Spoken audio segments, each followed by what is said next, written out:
Assalamualaikum warahmatullahi wabarakatuh. Perkenalkan, nama saya Novia Adana dari kelas 11A2 jurusan Pengawasan Mutu Hasil Pertanian. Di video kali ini, saya akan menjelaskan materi tentang adab menggunakan media sosial.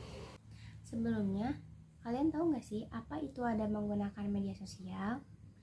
Jika tidak tahu, mari kita ulas bersama-sama. Adab menggunakan media sosial adalah suatu sikap dan perilaku yang harus dikedepankan ketika berinteraksi dengan orang lain ketika menggunakan media sosial. Kemajuan teknologi sekarang berdampak pada komunikasi seseorang, berbagi cerita, mencari informasi, gaya belajar, dan konten. Jenis media sosial yang banyak digunakan oleh masyarakat adalah Facebook, Instagram, Twitter, Telegram, WhatsApp, Kaskus, dan lain-lain. Lalu apa sih pentingnya adab menggunakan media sosial? Dalam bermedia sosial perlu ada adab. Adab ini untuk menghindari dari dampak negatif yang merugikan diri sendiri dan orang lain. Medsos sangat mempengaruhi kehidupan manusia. Dari bangun tidur sampai mau tidur, medsos berada dalam genggaman. Medsos mempunyai dampak positif dan dampak negatif. Berikut beberapa contoh dampak positif dan dampak negatif menggunakan media sosial.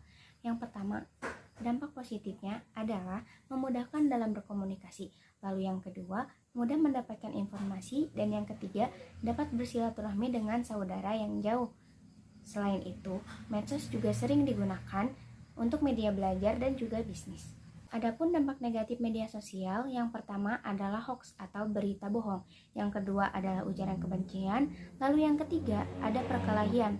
Keempat, pornografi. Lalu radikalisme dan juga terorisme. Meskipun zaman Nabi Muhammad SAW belum ada media sosial, tetapi rambu-rambu dalam berinteraksinya sudah diajarkan dalam Al-Quran dan hadis. Di antara dalil nakli tentang menggunakan media sosial terdapat dalam Quran surah Al-Hujurat surat ke-49 ayat 6, yang artinya, "Wahai orang-orang yang beriman, jika seseorang yang fasik datang kepadamu membawa suatu berita, maka telitilah kebenarannya, agar kalian tidak mencelakakan suatu kaum karena kebodohan atau kecerobohan yang akhirnya kamu menyesali perbuatan itu." Quran surat Al-Hujurat surat ke-49 ayat 6. Dari ayat di atas dapat diketahui bahwa ketika menerima sebuah informasi dari media sosial, maka perlu dicek kebenaran informasi yang kalian terima. Pengecekan informasi tersebut bisa menanyakan ke pemberi informasi atau mengecek ke sumber-sumber resmi yang bisa dipertanggungjawabkan. Sedangkan dalam hadis, Nabi Muhammad SAW memberikan arahan dalam menggunakan media sosial sebagai berikut.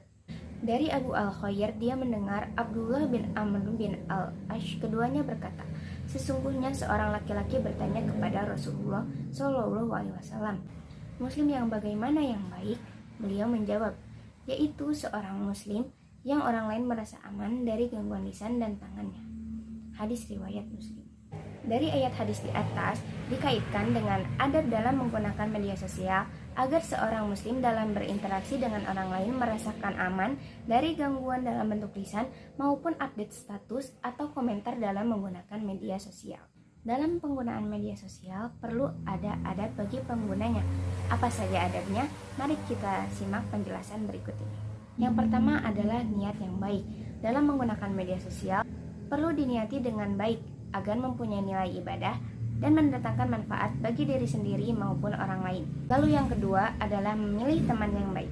Dalam bermedia sosial, tentu kalian akan bertemu dan berinteraksi dengan banyak orang di berbagai negara. Pilihlah teman di media sosial yang baik untuk menambah silaturahim, saling berbagi informasi yang baik, dan saling mengingatkan untuk melakukan hal yang positif. Yang ketiga adalah meneliti fakta atau kebenaran informasi yang diterima. Meneliti kebenaran berita yang didapat dari media sosial merupakan hal yang paling utama. Saring sebelum sharing ke media sosial. Kebenaran ini akan menjadikan apa yang kalian sampaikan di medsos bisa dipertanggungjawabkan baik di dunia maupun di akhirat. Yang keempat adalah menyampaikan informasi tanpa rekayasa atau manipulasi. Berita bohong atau hoax bisa dimulai dari mengedit, merekayasa, dan memanipulasi informasi yang ada di dalam sebuah berita.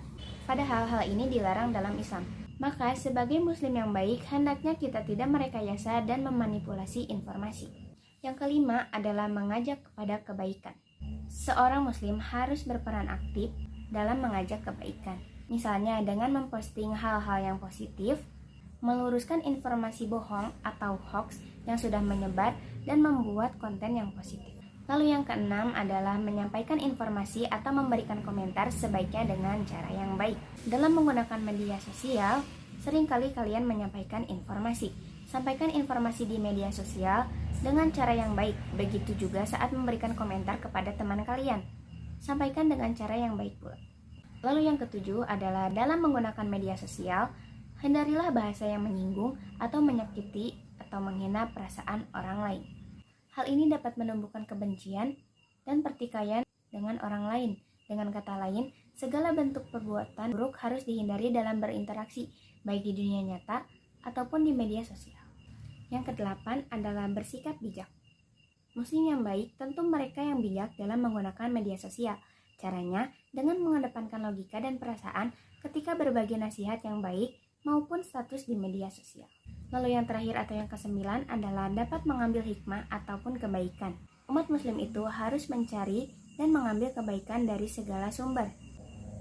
Ada beberapa hal yang dapat diterapkan dalam menggunakan media sosial agar tetap nyaman, yaitu yang pertama, dalam berinteraksi di media sosial, saling menghormati dan menghargai antar anggota, grup, ataupun netizen.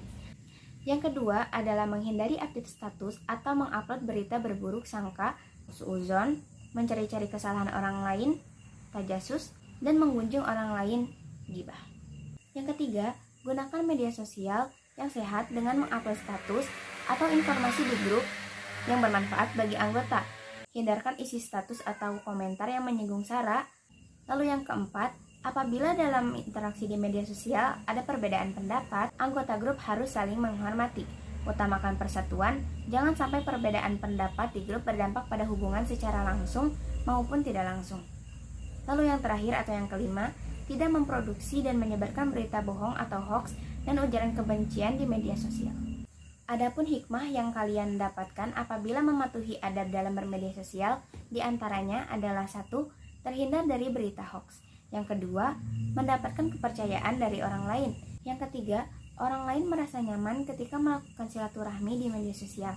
Lalu yang keempat, terjalin hubungan yang harmonis dengan sesama. Lalu yang terakhir atau yang kelima, terhindar dari tindakan yang diskriminatif, utamanya menyangkut unsur sara. Sekian yang dapat saya sampaikan. Mohon maaf bila ada kekurangan ataupun kesalahan. Wabillahi taufiq wal hidayah. Wassalamualaikum warahmatullahi wabarakatuh.